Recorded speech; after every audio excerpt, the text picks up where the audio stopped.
S Albertem jsou i vejce královská. Královskou péči si vychutnáte v každém soustu. Nová královská vejce z louky. Albert stojí za to jíst lépe.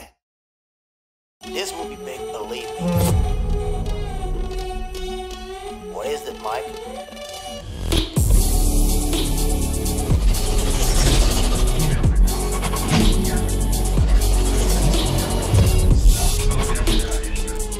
Are you here, Mike?